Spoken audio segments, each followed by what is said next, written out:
Let me, to begin, just remind you of where we have been. You see, we're going to close chapter 4 and we're going to go into chapter 5 this morning. But let me just remind you where we have been already. And I ask you to look for the common thread. I ask you to see the theme that God is demonstrating for us. And remember back to Acts chapter 1, where God gave us His purpose, laid out His plan, and He made a promise. And what was that promise?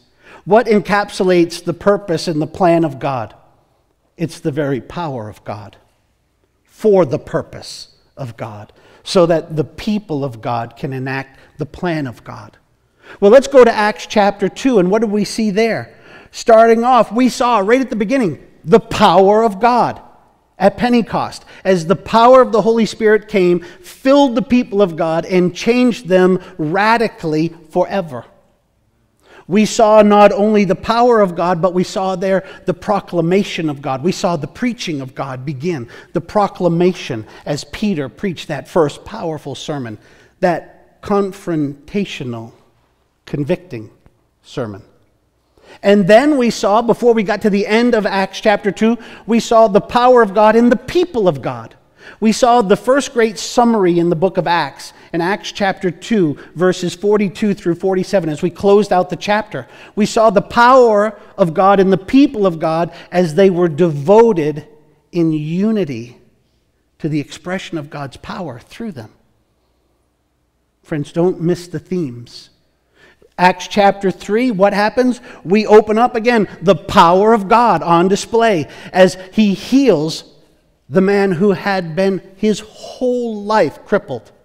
And we saw in this power of God an understanding that the power of God is a platform for God. That where we see God do the miraculous, it's always to set up the platform for the proclamation. It's so that people will get their attention grabbed so that God Himself can pour the gospel truth out. Acts chapter 3, once again, we saw the power, we saw the platform, and we saw the proclamation again of the gospel. Well, it brought us into Acts chapter 4, and what do we see there? Upon this proclamation and this power, immediately we saw the world respond with persecution. From persecution, we saw the prosecution.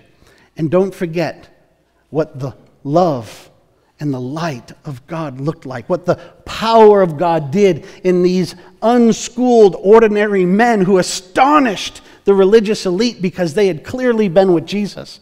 And they're the ones who said, forget all of your religion and all of the stuff you think you know. Listen, it's Jesus and Jesus alone who saves. There is no other name by which anyone has any hope. They said, you better shut up, or we're going to put you down, and we're going to put some real hurt on you. And do you remember what these unschooled, ordinary men who knew the power of God, now in them, called to be those that would proclaim the promises and the purposes of God? Do you remember what they said? You decide for yourself. Am I to listen to you, or the God of this power and this passion who is in me? And we saw that they were willing to be not only prosecuted, but persecuted. And it led to where we finished last week. What came next after the persecution and the prosecution? We saw the petition, the prayer to God. And we ended last week by noting that in this petition to God, He showed up. In verse 31 of Acts chapter 4, we ended with this declaration that the place shook due to the power of God.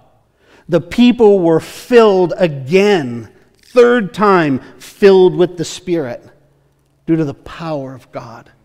And then the proclamation again was emboldened through the power of God to speak through these people.